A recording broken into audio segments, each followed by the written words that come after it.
Alhamdulillahi Rabbil Alamin wa usalli wa usallim ala al-mab'uthi rahmatan lil alamin nabiyina Muhammadin wa ala alihi wa sahbihi ajma'in.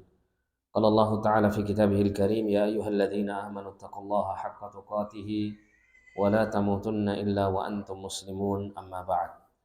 Ma'asyiral muslimin wal muslimat rahimani wa rahimakumullah. Alhamdulillah pada kesempatan yang mulia ini Allah Subhanahu wa taala kembali mempertemukan kita untuk kita melanjutkan pembahasan kitab Durusun fi Syarhi Nawaqidil Islam karya Syekh Saleh bin Fauzan hafizahullah taala. Kita sampai pada sesi tanya jawab pada kitab ini.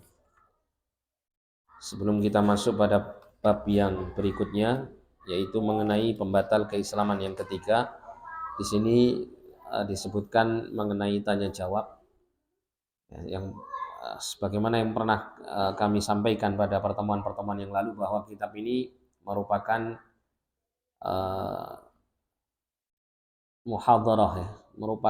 muhadharah yang disampaikan oleh Syekh Saleh, sehingga di dalam kitab ini disebutkan tentang kaitannya dengan tanya jawab ya, karena dibuka sesi tanya jawab pada saat muhadharah berlangsung.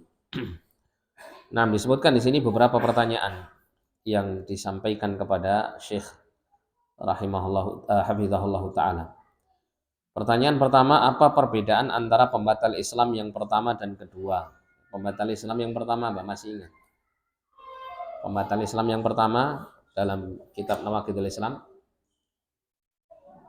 asyirku fi ibadatillah, ya, menyekutukan Allah di dalam beribadah kepadanya.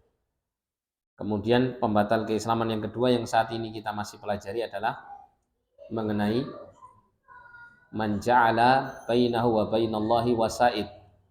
Ya. Barang siapa yang menjadikan antara dia dengan Allah Subhanahu wa taala perantara, yad'uhum wa yatawakkal 'alaihim wa yas'aluhum syafa'ah.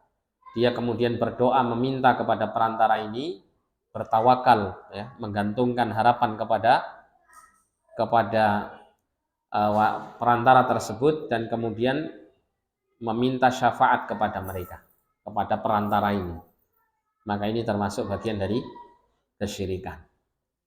Nah, dikatakan di sini apa perbedaan antara pembatal Islam yang pertama dan kedua? Maka jawabannya adalah yang kedua merupakan bagian dari yang pertama. Jadi untuk pembatal kedua ini sebetulnya masuk dalam cakupan pembatal pertama. Namun mengapa disebutkan secara tersendiri oleh Syekh Muhammad ya, rahimahullah ta'ala dalam kitab Nawaqidul Islam ini? Ya dikarenakan pembatal yang kedua ini banyak dilakukan oleh kaum muslimin. Banyak dilakukan oleh kaum muslimin atau banyak dilakukan oleh masyarakat gitu ya. Sehingga diperlukan untuk disebutkan secara tersendiri. Meskipun ini termasuk dari bagian pembatal yang pertama. Dikatakan oleh Syekh Saleh di sini, yang pertama lebih umum, sementara yang kedua ini lebih khusus. Syekh Muhammad memfokuskan pembahasannya karena hal ini nyata terjadi pada manusia. Dari mulai penyembahan terhadap tempat-tempat keramat, penyembahan terhadap kuburan, penyembahan terhadap para wali dan orang-orang saleh. Ini banyak terjadi pada manusia. Adapun penyembahan kepada bebatuan dan pepohonan serta hal-hal yang seperti ini, itu hampir tidak ada saat ini dari kalangan orang-orang muslim yang mengakuinya. Meskipun tetap ada ya, kita dapati di negeri kita ini ada pohon-pohon yang dikeramatkan gitu ya. Namun secara umum di negeri-negeri kaum muslimin ini tidak dilakukan oleh kaum muslimin ya, ketika mereka mencari keberkahan atau mencari keutamaan ya. Mereka tidak mendatangi batu atau pohon, tapi mereka lebih banyak mendatangi kubur-kubur orang-orang soleh ya. Berdoa memohon kepada orang-orang soleh yang meninggal tersebut gitu ya.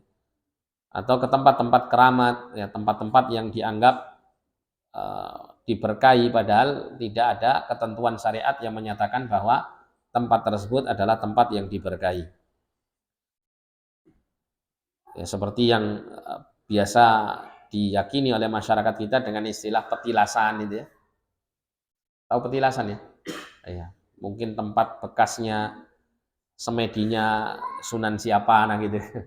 atau tempat apa? Di mana Syekh Fulan atau Wali Fulan itu pernah berada di situ dan seterusnya. Adapun penyembahan terhadap kuburan, banyak dari orang yang mengaku Islam melakukannya dan menganggapnya bagian dari Islam.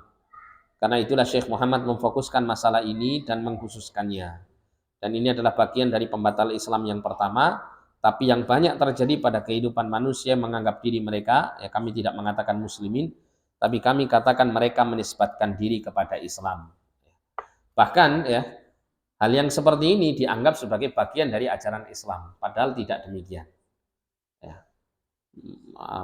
mendatangi kubur-kubur orang saleh dengan tujuan untuk meminta kepada orang yang mati, ini bukan termasuk bagian dari ajaran Islam. Atau berdoa di samping kubur tersebut dengan harapan dengan berdoa di samping kubur itu maka lebih terkabulkan. Kita tidak mendapati para sahabat-sahabat, terutama para sahabat yang utama yang memiliki keilmuan yang dalam kepada agama, itu mereka melakukan hal yang demikian. Tidak ada riwayat yang sahih sejauh yang kita pahami di sini. Ya, sehingga hal-hal yang semacam ini tidak diperkenankan untuk dilakukan. Bahkan pernah di masa Umar bin Khattab radhiyallahu an ketika penyebaran Islam ini semakin luas ya. Islam ini sampai membuka beberapa negeri-negeri yang sebelumnya dikuasai oleh orang-orang kafir. Ya pernah di antara para sahabat yang dikirim untuk melakukan peperangan di beberapa negara itu ditemukan ada di satu daerah itu ada sesosok jasad yang diyakini sebagai seorang nabi yang diletakkan di suatu tempat ibadah dan jasad ini utuh. Jasad ini utuh. Di waktu itu ya jasad ini dinyatakan bahwa merupakan jasadnya Nabi Daniel, seorang nabi yang diutus di tengah Bani Israel. Nah, setiap kali ya masyarakat di negeri tersebut itu kekeringan, ya, paceklik yang cukup lama, kemarau yang cukup panjang sehingga mengharapkan untuk diturunkan hujan, maka jasad ini dikeluarkan dari tempatnya, dikeluarkan kemudian diletakkan di tanah lapang yang luas. Ya, sembari bertawasul dengan apa jasad tersebut, mereka meminta agar supaya diturunkan hujan. Maka hujan pun turun. Dengan izin Allah hujan pun turun. Setiap kali mereka melakukan hal yang seperti itu mesti hujan turun. Nah, ketika itu Umar bin Khattab memerintahkan kepada para sahabat untuk mengambil jasad tersebut dan ya, menanamnya gitu ya. Agar supaya umat ini selamat dari akidah yang batil. Maka Umar bin Khattab memerintahkan untuk menggali beberapa lubang. Jadi ada satu sungai yang mengalir air, kemudian ditutup ya saluran airnya sehingga tidak mengalir airnya. Nah, maka di situ ada sungai yang sudah ditutup alirannya tersebut, itu dilubangi dengan beberapa lubang. Kemudian salah satu jasad itu dikuburkan di waktu malam, ya, di waktu malam ketika tidak ada seorang pun yang melihat. Dikuburkan di salah satu daripada lubang-lubang yang dibuat. Kemudian tiap-tiap lubang itu ditutup ya, dengan tanah. Ya. Setelah itu kemudian dialirkan kembali air seperti sedia kala. Apa tujuannya? Tujuannya untuk benar-benar menyimpan jasad tersebut sehingga tidak ada satupun orang yang bisa mengaksesnya sehingga terfitnah dengannya. Ini yang dilakukan oleh Amirul Mukminin Umar bin Khattab radhiyallahu an dalam rangka menjaga akidah umat. Ya, termasuk juga Umar bin Khattab radhiyallahu an ketika melihat ya bahwa masyarakat pada saat itu menggantungkan harapannya yang besar kepada Khalid ibn Walid. Bahkan ketika Khalid ibn Walid itu setiap kali memimpin peperangan selalu menang, itu mesti mereka akan beranggapan kalau peperangan ini dipimpin oleh Khalid ibn Walid, pasukan kaum muslimin pasti akan menang. Begitu. Sehingga mereka tidak ada apa? Harapan kepada Allah, memohon kepada Allah agar dimenangkan pasukan kaum muslimin ini. Ya, mereka sudah meyakini bahwasanya mesti kalau dipimpin Khalid mesti menang. Karena mereka meyakini bahwa Khalid ibn Walid, kata Nabi SAW, sebagai Saifullahil Maslul, pedang Allah yang terhunus. Sehingga tidak mungkin pedang Allah itu dikalahkan dengan pedang-pedang yang lain. Jadi sebetulnya para sahabat itu keyakinannya kan lurus ya. Para sahabat keyakinannya lurus, artinya mereka percaya dengan sabda Nabi bahwa Khalid bin Walid itu pedang Allah yang terhunus. Artinya nggak akan pernah dikalahkan oleh siapapun. Tapi ketika ketergantungan hati mereka itu kurang kepada Allah, tawakalan mereka kurang kepada Allah, ketauhidan mereka itu sedikit ternodai dengan keyakinan mereka yang berlebih kepada Khalid bin Walid, maka kemudian Amirul Mukminin Umar bin Khattab mencopot ya, jabatan Khalid bin Walid sebagai panglima perang diganti dengan sahabat yang lain dalam rangka untuk menjaga akidah. Ini menunjukkan bagaimana pemahaman para sahabat, terutama sahabat yang terkemuka tentang kemurnian tauhid ini. Tentang kemurnian tauhid ini. Nah, sehingga kita wajib untuk merujuk kepada mereka dalam hal menjaga ketauhidan. Nah, kemudian pertanyaan, apa perbedaan antara orang yang menjadikan perantara sebagai penyebab dengan orang yang mempersembahkan sembelihan untuk perantara, rukuk dan sujud kepadanya? Ya, adakah perbedaan antara keduanya? Dikatakan oleh Syekh, jika ia berdoa kepadanya maka ia sama. Maksudnya berdoa kepadanya itu gini, kalau seseorang itu meyakini bahwa Syekh Abdul Qadir Jailani hanyalah sebagai perantara antara dia dengan Allah SWT. Ketika dia berdoa memohonnya kepada Syekh Abdul Qadir Jailani, meskipun dengan niat agar doanya itu dipanjatkan oleh Syekh Abdul Qadir Jailani untuk Allah Subhanahu wa taala atau kepada Allah Subhanahu wa taala, maka ini adalah terlarang. Ini termasuk bagian daripada kesyirikan. Karena apa? Karena ada sarfu syai'in fi ibadatillah. Memalingkan sesuatu di dalam beribadah kepada Allah dipalingkan kepada selain Allah, meskipun sedikit. Meskipun apa? Doa. Ada orang yang berkeyakinan bahwasanya itu tidak syirik. Kenapa? Karena tujuannya adalah Allah Subhanahu wa taala, tapi ya, dia memohonnya kepada Syekh Abdul Qadir Jailani supaya disampaikan permintaannya kepada Allah. Kita katakan ini termasuk bagian syirik. Kenapa? Karena ada permohonannya, permintaannya. Ya, sebagian kaum muslimin beranggapan bahwasanya boleh, tidak apa-apa kita meminta kepada Syekh Abdul Qadir Jailani supaya doa kita ini didoakan oleh beliau untuk sampai kepada Allah.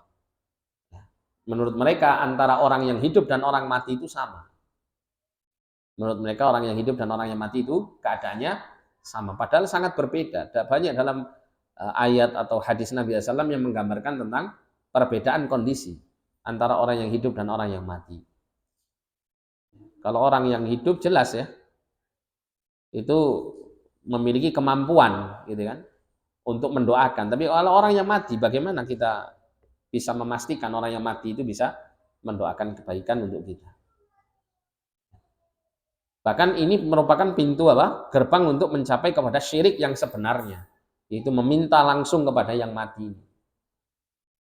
Sebagaimana yang secara realita kita bisa melihat di sekitar kita kondisi kesyirikan tersebut. Sedangkan orang yang meninggal dunia, orang yang mati pada umumnya tidak bisa mendengar. Allah mengatakan dalam Quran, innaka la tusmi'ul mauta. Ketika Allah berbicara mengenai orang-orang kafir, kondisi mereka itu seperti orang mati yang tidak bisa mendengar hidayah, tidak bisa mendengar apapun dari perkataan yang hidup. Sesungguhnya engkau tidak akan bisa membuat orang mati itu mendengar. Jadi seperti itu ya. Kalau seandainya kita mengatakan bahwa orang yang mati dari kalangan orang saleh ini dikhususkan oleh Allah, itu mereka hidup, tidak mati. Maka kita katakan, baik, kalau seandainya dikatakan hidup tidak mati, tapi hidupnya di alam mana? Alam dunia atau alam barzakh? Alam barzakh, bukan alam dunia. Sehingga tidak sama orang hidup di alam barzakh dengan alam dunia. Berbeda. Tidak sama.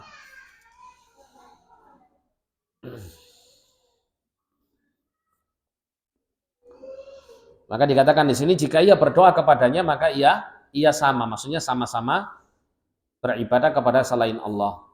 Namun jika tidak berdoa kepadanya, tidak mempersembahkan sembelihan untuknya dan tidak bernazar untuknya, tapi hanya menyangka bahwa perantara ini adalah penyebab yang bisa menjadi penyampai kepada Allah, maka kami katakan ini adalah bid'ah dan sarana menuju kesyirikan karena Allah tidak menjadikannya sebagai penyebab.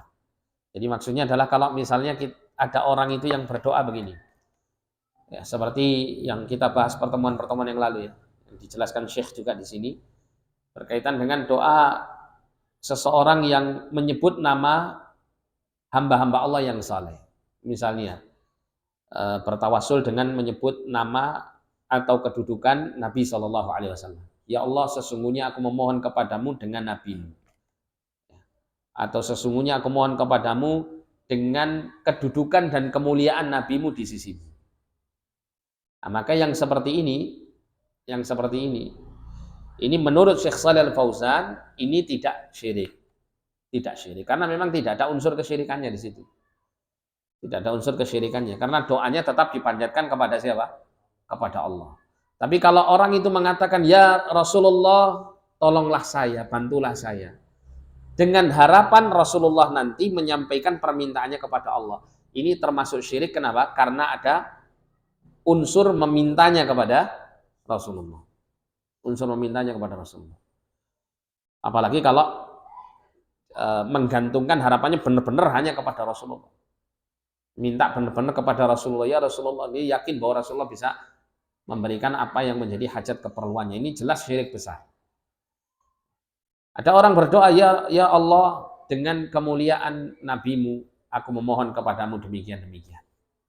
Nah, maka ini kata Syekh Shalih Fauzan termasuk perkara bid'ah. Kenapa? Karena tidak ada dalil yang mendukung akan perbuatan seperti ini. Tidak ada dalil sedikit pun yang mendukung tentang permasalahan ini. Yang ada adalah beberapa dalil yang dalam tanda kutip dipaksakan untuk mendukung pendapat ini. Namun demikian ya, para ulama juga banyak mengatakan bolehnya hal seperti ini. Dengan alasan bahwa sebagaimana kita tahu amal soleh yang kita lakukan atau menyebut nama-nama Allah, sifat-sifatnya, perbuatannya gitu ya, atau kemudian berperantara dengan doanya orang yang soleh, itu semuanya adalah perkara-perkara yang dicintai oleh Allah Subhanahu wa taala. Perkara-perkara yang dicintai oleh Allah Subhanahu wa taala. Nah, ketika kita berdoa kepada Allah Subhanahu wa taala dengan menyebut nama Nabi atau menyebut kedudukan Nabi dan orang-orang saleh, maka ini adalah menyebut sesuatu yang dicintai oleh Allah Subhanahu wa taala. Bisa dipahami ya maksudnya ya? Ini menurut para ulama yang lain yang mengatakan kebolehannya, dan mereka ahlu sunnah. Tidak boleh kita keluarkan dari ahlu sunnah tentang hal ini. Para ulama-ulama mereka mengatakan demikian. Namun wallahu a'lam, yang rajih, yang lebih tepat adalah menghindarinya. Agar supaya kita bisa bijak dalam hal khilafiyah. Karena sering kita ini ngaji, mohon maaf ya, kita ini sering ngaji itu kita langsung mengambil pendapat yang menurut ustadz yang menyampaikannya ini yang paling rajih. Ya, memang dari guru-guru mereka juga demikian, memilih pendapat yang paling kuat. Ya, tapi dengan demikian yang dikhawatirkan yang terjadi adalah kita hanya tahu dari satu sisi saja. Ya, sehingga kita menyikapinya seperti sisi yang kita pegang. Dan ini tidak tepat. Apalagi kemudian dengan sisi itu kita pegang, terus kemudian kita menilai orang lain yang berbeda dari sisi yang kita pegang ini, kemudian dengan cara sikap yang tidak tepat, yang tidak bijak. Dengan menyatakan sesatnya orang tersebut dan seterusnya. Ya, padahal mengatakan seseorang itu sesat itu butuh hujah yang kuat gitu ya, Bisa jadi yang kita katakan dia sesat karena sebab dia berpemahaman demikian justru ternyata masih menjadi ranah khilafiyah yang ditoleransi. Artinya tetap mana yang kuat, yang mana paling dekat dengan dalil itu yang kita pegang. Ya, tapi dalam menyikapi orang-orang yang mengambil pendapat yang berbeda dengan kita, apalagi mereka berpegangan dengan para ulama yang tidak sedikit gitu ya, yang mengamalkan akalan ini, maka yang demikian ini tidak bisa kita jadikan sebab untuk bertikai atau bermusuhan di antara kita, atau saling menyesatkan di antara kita. Ini poin yang juga perlu untuk kita pegang. Jadi kata Syekh Shalih Al Fauzan itu perkara bid'ah dan menuju kepada kesyirikan. Bisa mengantarkan kepada kesyirikan, tapi tidak termasuk syirik kecil. Ya, tidak termasuk syirik kecil. Tapi bisa mengantarkan kepada kesyirikan. Karena dikhawatirkan dengan seseorang itu menyebut nama orang-orang soleh, itu dikhawatirkan nanti akan memunculkan pengagungan-pengagungan kepada mereka. Ya. Memunculkan pengagungan-pengagungan kepada mereka yang tidak pada tempatnya. Jadi alasan mereka demikian, ketika menyebut nama-nama orang soleh itu tujuannya agar supaya mendapatkan kecintaan Allah dengan menyebut nama-namanya. Seperti misalnya kalau kita berbicara seperti antar kita semua ya. Seperti misalnya ada si A misalnya datang kepada saya. Si A ini misal bukan saya, yang lain aja. Si A datang kepada si Budi. Si Budi ini dikenal sebagai orang yang dermawan, suka membantu. Suka menghutangi orang kalau memang orang itu butuh hutangan. Ada nggak orang seperti ini, Pak? Ada 1000 nggak mesti satu gitu ya. Si Budi ini orang duit ya, orang duitnya banyak, kaya dan mudah membantu. Nah, si A ini datang menyampaikan keluh kesahnya, saya ini begini. Nah, kemudian si A berkata, saya ini sebetulnya temannya si Andi. Andi ini kawan baiknya si Budi. Budi ini sangat cinta dengan si Andi. Nah, ketika si A ini mengatakan bahwa dirinya adalah kawan baiknya si Andi, kira-kira bagaimana? Si Budi akan semakin senang dan semakin percaya untuk membantu si A. Daripada sekedar si A hanya mengeluhkan kesulitan-kesulitan hidupnya kan gitu ya. Ya tetap dibantu dia, tapi tidak sebesar ya kesenangannya si Budi untuk membantu itu jika si A ini mengatakan bahwa dirinya adalah teman si Andi. Nah, seperti itulah maksudnya daripada sebagian ulama yang membenarkan atau membolehkan menyebut nama nabi atau nama orang soleh di dalam berdoa dalam rangka untuk tawassul melalui mereka, melalui kemuliaan mereka, kedudukan mereka di sisi Allah. Nah, kalau Syekhul Islam Ibnu Taimiyah rahimahullah, ini saya sering ulang ya supaya biar paham. Syekhul Islam Ibnu Taimiyah itu lebih selamat untuk mengarahkan hal ini. Jadi Syekhul Islam Ibnu Taimiyah itu mengatakan, jadi maksud orang yang mengatakan bahwa ya Allah sesungguhnya aku memohon kepadamu dengan perantara nabimu atau dengan kedudukan nabimu atau dengan perantara orang soleh atau kedudukan orang soleh. Itu adalah maksudnya diarahkan kepada kecintaan orang yang berdoa kepada mereka.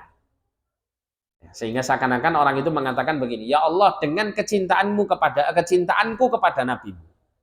Kecintaanku kepada nabimu. Atau bisa sebaliknya, ya Allah dengan kecintaanmu kepada nabimu. Ini juga benar. Kenapa? Karena kedua-duanya tawasul yang masyru', tawasul yang disepakati, disyariatkannya. Kalau kita mengatakan ya Allah dengan nabimu aku mohon kepadamu, itu maksudnya adalah dengan kecintaanku kepada nabimu atau dengan keimananku kepada nabimu, maka ini tawasul dengan amal soleh. Bisa dipahami ya? Nah, kalau misalnya kita mengatakan ya Allah dengan kecintaanmu kepada nabimu, berarti kita bertawasul dengan apa? Dengan apa? Tawasul dengan apa? Dengan perbuatan Allah Subhanahu wa taala, yaitu mencintai, atau dengan sifat Allah juga mencintai nabinya. Mencintai nabinya. Dan ini diperbolehkan. Nah, kalau maksudnya dibawa ke arah sana, maka ini selamat. Dan Syekhul Islam menganjurkan orang-orang yang mengatakan seperti ini diarahkan ke sana. Ya, sedangkan para ulama yang lain ketika menanggapi pernyataan Syekhul Islam Ibnu Taimiyah, mereka mengatakan, ya jelas tentu saja orang yang berdoa dengan menyebut nama Nabi ya, di dalam doanya, ya Allah dengan nabimu, itu jelas menunjukkan kecintaan dia kepada Nabi. Kalau dia tidak cinta kepada Nabi, berarti apa? Tidak akan mungkin dia sebut nama Nabi di sisi Allah SWT ketika dia berdoa. Bukan dengan tujuan dia berdoa kepada Nabi ya, enggak ya. Tapi dia menyebut nama Nabi itu karena kecintaannya kepada Nabi, sehingga dengan itu dia berharap agar Allah mengabulkan permintaan-permintaannya. Namun yang lebih pas ya, saddun lidzari'ah, untuk menutup wasilah menuju kepada kesyirikan atau dikhawatirkan terjerumus ke dalam kebid'ahan karena tidak ada dalil yang mendasarinya dengan kuat, maka lebih baik dihindari. Masih ada wasilah-wasilah yang masyru' yang disyariatkan. Tapi kalau seandainya seseorang berdoa, ya Allah dengan kecintaanku kepada nabimu, ini termasuk wasilah yang masyru'.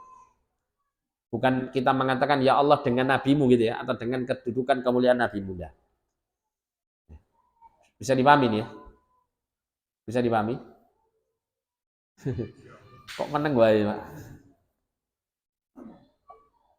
Insya Allah paham atau insya Allah tidak paham? Ala kulli hal ya yang masyhur saja lah pegang. Cuman di sini sebenarnya harus dipahami karena supaya tidak bermudah-mudahan untuk menyesatkan orang yang mungkin kita anggap sebagai orang yang melakukan kesalahan fatal padahal tidak fatal gitu ya.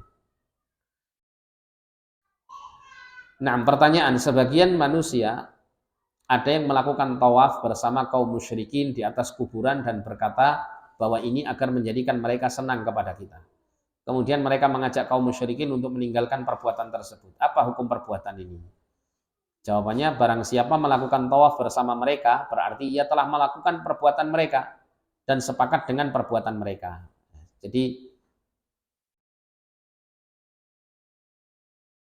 kalau ada orang ingin dakwai orang yang melakukan kemungkaran ini ya, kemungkaran, dan itu tidak ada perselisihan seperti tawaf di kuburan itu kan jelas kemungkaran itu ya, kesyirikan yang nyata karena tawaf termasuk bagian ibadah dan itu dilakukan di tempat yang salah, kemudian tentunya dengan tujuan yang tidak dibenarkan, tujuan yang mengandung kesyirikan. Nah, ketika ada orang itu ingin mendakwai orang-orang yang melakukan kemungkaran ini dengan cara ikut nimbrung ke dalam kemungkaran tersebut sambil pelan-pelan ngasih tahu bahwa ini nggak boleh, jangan dilakukan. Ya. Maka bolehkah kondisi seperti ini? Apa hukumnya orang melakukan seperti ini? Maka kata Syekh Saleh di sini, jadi kalau dia tawaf bersama mereka orang-orang yang melakukan kesyirikan, ya berarti seperti mereka. Seperti mereka, ya tergolong seperti mereka. Artinya apa? Tidak diperbolehkan seseorang mengambil wasilah yang mungkar untuk menghilangkan kemungkaran, tidak boleh. Meskipun ada ada kaidah yang dibangun dari hadis-hadis atau dalil-dalil yang sahih. Al-wasailu laha ahkamul maqasidi. Wasilah-wasilah itu hukumnya sesuai dengan tujuannya. Maka di sini ada ketentuan-ketentuan wasilah yang bagaimana yang dibolehkan untuk diambil. Yaitu wasilah yang tidak dilarang dalam syariat. Wasilah yang tidak dilarang dalam syariat itu boleh digunakan sebagai wasilah dan itu akan menjadi berhukum sesuai dengan hukum tujuannya. Ya.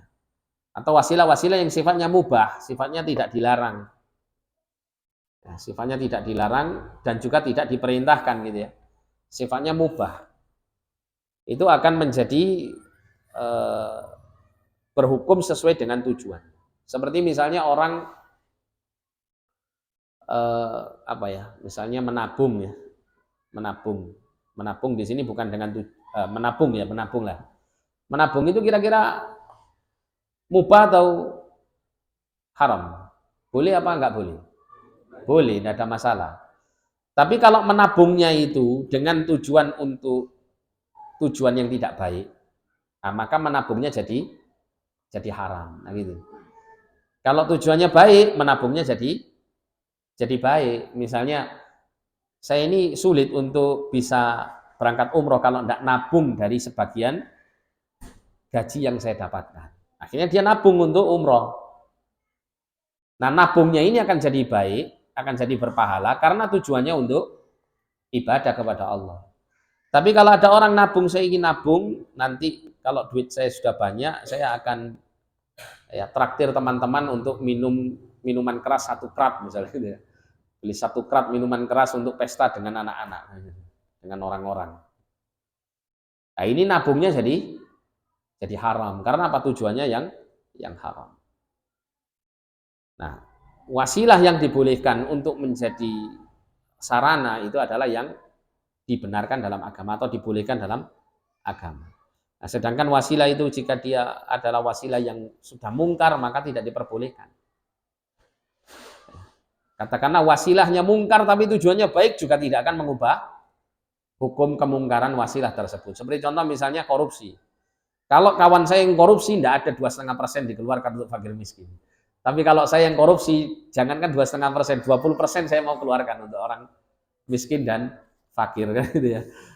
Nah, ini namanya wasilah gitu kan, wasilah. Atau misalnya uh, saya mencuri, apa tujuan kamu mencuri? Ya untuk ngasih bantuan orang-orang fakir miskin ini. Nah, itu haram hukumnya gitu. Wasilah yang terlarang meskipun tujuannya baik, maka tidak diperkenankan. Nah, sama dengan ini. Tawaf bersama mereka ini adalah termasuk perbuatan mungkar yang tidak sepantasnya untuk menjadi wasilah dalam berdakwah. Dan lucu ya, kalau seandainya ada orang melakukan seperti ini bersama-sama mereka, terus mereka mengatakan ini nggak boleh, haram, tapi dia juga ikut ngelakoni. Nah kan repot seperti ini. Bagaimana dakwanya bisa diterima kalau demikian?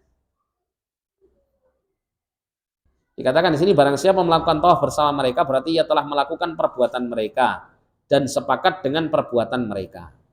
Ini akan dibahas di pembahasan pembatal ketiga. Siapa yang tidak mengkafirkan orang kafir atau ragu atas kekafiran mereka. Ini akan kita bahas insya Allah.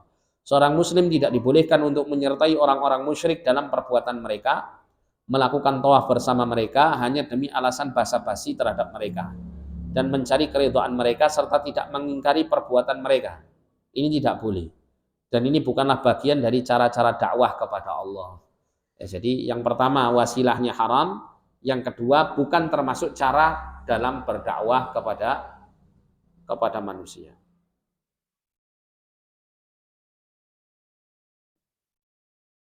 Kemudian pertanyaannya, bagaimana keabsahan ungkapan ini? Perantaraku adalah Allah. Saat ia ditanya tentang seseorang yang menjadikan perantara kepadanya di berbagai tempat. Jawaban, jika yang dimaksud adalah tawakal, maka ia telah salah dalam menggunakan pengungkapan. Akan tetapi maknanya sahih. Ya, akan tapi hendaknya tidak menggunakan lafadz ini agar tidak dipahami bahwa Allah dijadikan perantara antara dirinya dengan orang lain. Ya, maksudnya begini, maksudnya kalau misal ada orang itu ada urusan dengan yang lain ya. Kenapa Anda tidak minta bantuan fulan, tidak minta bantuan fulan sebagai perantara antara Anda dengan orang itu? Maka dia mengatakan, enggak, perantaraku hanya Allah SWT. Nah, kalau kata-kata seperti ini maksudnya adalah tujuannya tawakal ya. Enggak, nanti saya minta tolongnya hanya kepada Allah. Tawakal kepada Allah, enggak butuh bantuan orang lain. Maka ini benar. Tapi salah dalam apa? Mengucapkan. Ya, salah dalam mengucapkan. Karena yang namanya perantara itu bukan Allah. Allah itu sebagai tujuannya kan gitu. Ya, tujuan diminta melalui perantara-perantara yang kita gunakan untuk mendapat apa yang diberikan oleh Allah, apa yang akan diberikan oleh Allah SWT kepada kita. Ini salah ucap tapi tujuannya benar. Salah ucap tapi tujuannya benar. Namun lebih baik untuk menggunakan kata-kata yang bisa dipahami. Nah, ini menunjukkan bahwasanya pentingnya kita untuk memahami tasawur ya, tasawur permasalahan, gambaran permasalahan secara gamblang. Supaya kita bisa menilai dengan penilaian yang benar, bukan penilaian yang sepihak atau penilaian yang keliru. Karena banyak ya di antara kita, apalagi wallahu alam, kita yang sedikit ilmu, kemudian kita melihat ada sesuatu yang kita anggap mungkar, tapi ternyata bukan termasuk kemungkaran yang disepakati. Kita anggap itu mungkar, kita anggap itu sesuatu hal yang dilarang, tapi sebetulnya masih dalam ranah-ranah yang belum dipastikan dia adalah perkara yang dilarang. Di situ kemudian kita memberikan penilaian berdasarkan ya keilmuan yang sedikit ini. Kita katakan, itu tidak benar begini-begini. Padahal dengan mengatakan seperti itu, kita telah melakukan ketidakadilan di sini. Nah, maka wajib bagi kita untuk tidak terburu-buru, ya, tidak tergesa-gesa untuk menyimpulkan suatu hal yang kita anggap salah padahal tidak salah. Dan ini Pak, ya, ini ingin saya sampaikan. Ini merupakan celah yang digunakan oleh orang-orang yang berseberangan dengan kita ya, yang belajar sunnah ini, untuk menjatuhkan dakwah kita. Menjatuhkan dakwah kita. Oh, salafi atau orang yang ngakunya ngaji sunnah itu suka memvonis, gampang begini dan begitu. Ya wallahu alam, yang kami dapati ya terkadang hal seperti ini termasuk bagian ketergelinciran kita gitu ya. Mungkin karena semangat kita untuk menyampaikan kepada umat ini bahwa hal ini adalah suatu kemungkaran. Tapi terkadang celah ini kemudian menjadi sebab untuk itu. Contoh misalnya ada perkara-perkara yang masih menjadi khilafiyah di kalangan para ulama ahlus sunnah tentang misalnya mengenai qunut subuh gitu ya, atau hal-hal yang masih khilafiyah. Itu kita sudah terlalu kaku dalam menanggapinya, terlalu kaku dalam menyikapi orang-orang yang mungkin berseberangan dengan kita, padahal yang berseberangan itu juga ada ulama yang dia pegang, ulama ahlus sunnah yang terkemuka dan memiliki dalil-dalil yang juga dalil itu masih mengandung debatable, istilahnya masih diperdebatkan oleh para ulama-ulama ahlus sunnah di masa-masa dahulu sampai sekarang. Sehingga kadang-kadang melalui celah-celah itu kita dijatuhkan. Oh, enggak paham masalah khilafiyah, oh enggak paham masalah ini, enggak masalah. Oh, kaku seperti itu modelnya. Enggak bisa menerima perbedaan dan seterusnya. Padahal ya kita dapati di tengah umat ini memang ada perbedaan yang ranahnya itu benar salahnya harus kita tegasi di situ. Ada yang memang perbedaan-perbedaan itu dibangun di atas dalil yang kita bisa bersikap toleran di antara kaum muslimin dalam hal yang seperti ini. Ini harus bisa menempatkan diri. Kalau tidak bisa begitu, Pak Aib, habis kita. Iya benar, habis. Dan ini kita dapati terutama banyak dari teman-teman yang baru saja ngaji.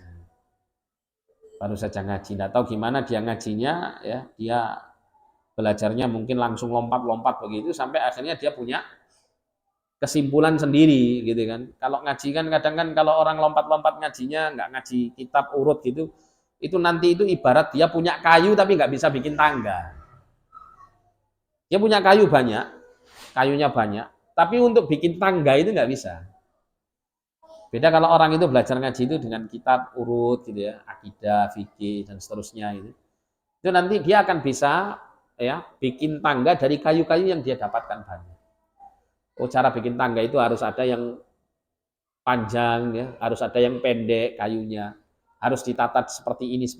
Nah, sehingga ilmunya itu apa ya istilahnya itu tertata, terbentuk dengan baik, sehingga menghasilkan hal yang baik gitu. Ya. Tapi kalau kemudian orang itu belajar ilmu itu lompat-lompat, kadang ngaji di sini, terus kemudian lompat ke sana, lompat ke sini, dilihat oh ini menarik ini. Oh ini lagi rame sekarang. Nah, begitu saja ya, nanti ilmu yang ditangkap sama dia ini juga nggak akan bisa dia bentuk dengan baik, nggak akan bisa membentuk pemahaman yang utuh, sehingga yang terjadi adalah malah ya jauh dari pemahaman yang benar. Nah, kemudian kita lanjutkan di sini pertanyaan, apa hukum ucapan berikut? Fulan telah melaksanakan kewajibannya, sementara fulan lainnya dia itu lemah, tidak punya apa-apa kecuali Allah. Jawaban, sebaik-baik orang lemah adalah yang tidak punya apa-apa selain Allah. Tidak ada di antara manusia yang ingin menolongnya atau melihat kepadanya.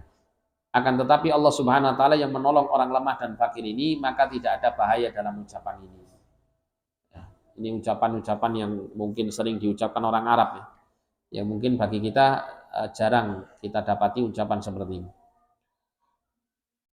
Kemudian pertanyaan, bolehkah bagi orang yang berdoa untuk mengucapkan, ya Allah sesungguhnya aku memohon kepadamu dengan nama-namamu yang indah dan sifat-sifatmu yang tinggi. Apakah doa ini termasuk permohonan kepada sifat atau dengan sifat itu? Jawaban, aku mohon kepadamu dengan nama-namamu yang indah dan sifat-sifatmu ini adalah tawasul kepada Allah dengan menggunakan nama dan sifatnya, bukan permohonan kepada sifat. Oh, maksudnya di sini pertanyaannya permohonan kepada sifat. Akan tapi merupakan permohonan kepada Allah Subhanahu wa taala. Jadi memohonnya kepada Allah dengan menyebut nama dan sifat-sifat, atau berperantara dengan menyebut nama dan sifat-sifat Allah. Allah mengatakan walillahil asmaul husna fad'uuhu biha. Dan milik Allah lah nama-nama yang paling baik, ya. Al-husna itu yang terbaik. Fad'uhu biha, maka berdoalah kalian dengannya, dengan menyebutnya. Jadi berdoa dengan sifat-sifat Allah atau berdoa dengan nama-nama Allah itu bisa dengan bentuk global atau dengan bentuk terperinci.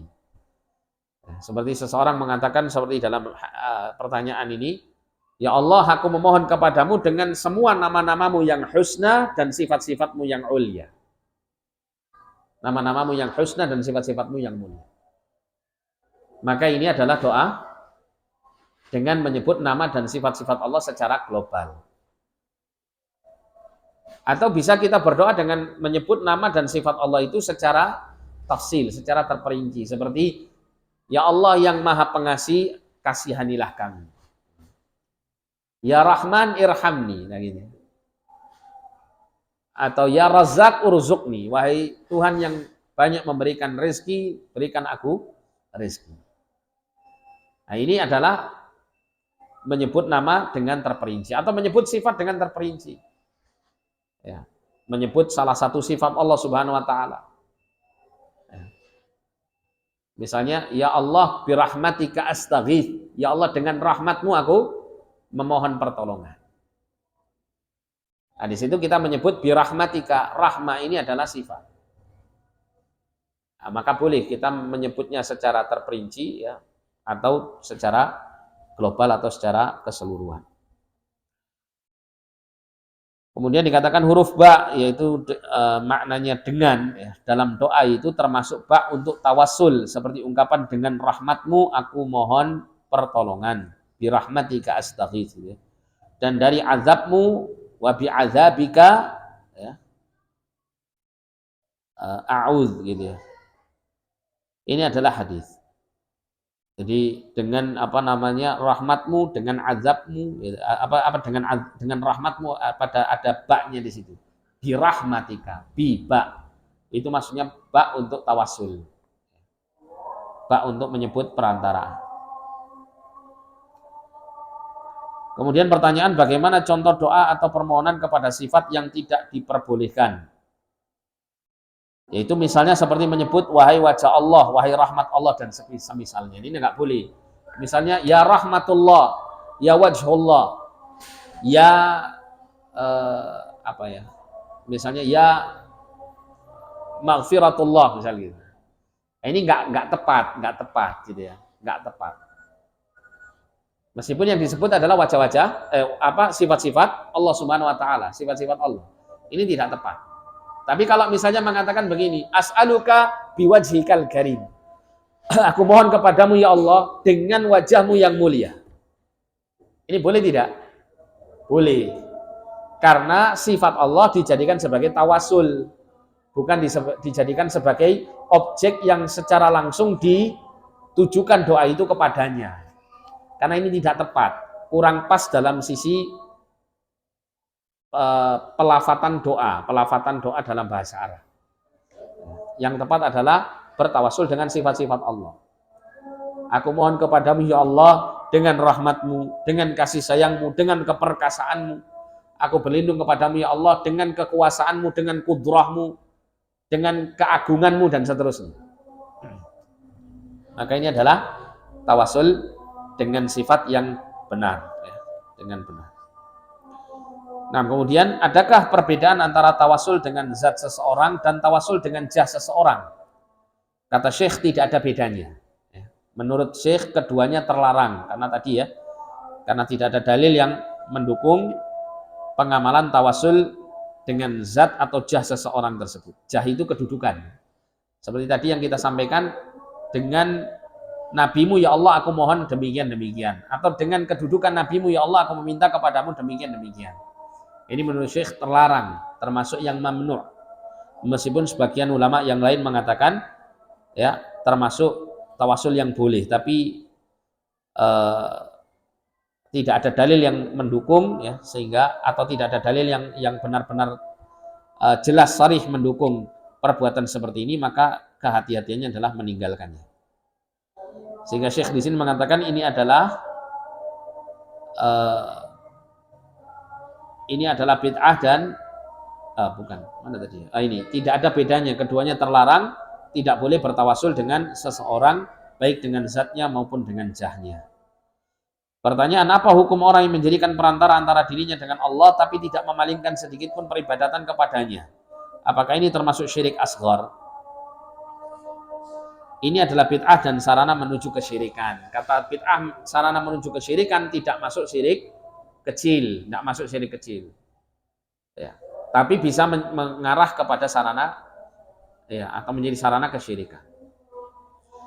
Karena nanti dikhawatirkan akan timbul pengagungan yang berlebih kepada zat seseorang yang dijadikan sebagai tawasulnya gitu ya, sebagai sarananya ketika berdoa kepada Allah. Tapi sekali lagi di sini Syekh tidak menyebutkan termasuk daripada syirik kecil. Kemudian pertanyaan terakhir, hadis tentang orang buta menjadi dalil bagi ahli bid'ah dan menjadi syubhat bagi mereka. Apa pengertian hadis ini dan bagaimana keabsahannya? Jadi jawaban Syekh, hadis tentang orang buta, jikalaupun sahih, di dalamnya tidak ada tawasul dengan Nabi Shallallahu Alaihi Wasallam, akan tetapi merupakan permintaan doa kepada Rasulullah Shallallahu Alaihi Wasallam. Rasulullah SAW masih hidup dan ada di tempat, sementara meminta doa kepada orang yang hidup dan ada di tempat, hukumnya boleh. Ini termasuk tawasul dengan doanya Rasul, dan tidak ada dalil bagi orang-orang ahli bid'ah ini meski dalam sanad hadis ini ada perbincangannya. Ini hadis dorir itu ya, hadis tentang lelaki yang dorir, yang buta, yang pertemuan lalu kita sempat baca sebagai salah satu syubhat yang dipakai oleh beberapa orang, ya, sebagai dalil bolehnya berdoa dengan menyebut zat Nabi atau kedudukan Nabi atau kedudukan orang soleh. Yaitu datangnya orang laki-laki yang buta datang kepada Nabi meminta supaya Nabi mendoakan agar sembuh dari kebutaannya. Maka Nabi mengatakan, in syi'ta sabarta dakhaltal jannah. Kalau kamu mau, kamu sabar, kamu dapat surga. Wa in syi'ta da'autu. Tapi kalau kamu ingin untuk supaya sembuh, maka aku akan mendoakannya. Maka kemudian lelaki ini mengatakan, ud'u, doakan saja saya ya Rasulullah. Jadi minta supaya didoakan agar sembuh kedua matanya dari kebutaan. Maka kemudian Nabi memerintahkan dia untuk berwudu dan sholat sunnah 2 rakaat. Setelah itu berdoa. Berdoa dengan kalimat yang kita pernah sampaikan ya, Allahumma inni as'aluka, seperti apa ya, lupa saya, nggak hafal lafadznya.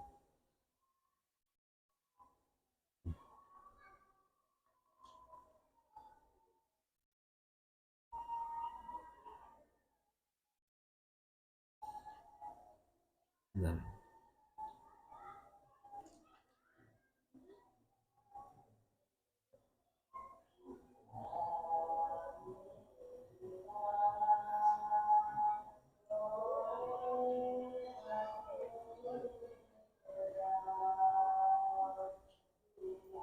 Oh ya, ini Isya ya. Adzan dulu, nanti setelah itu saya sampaikan.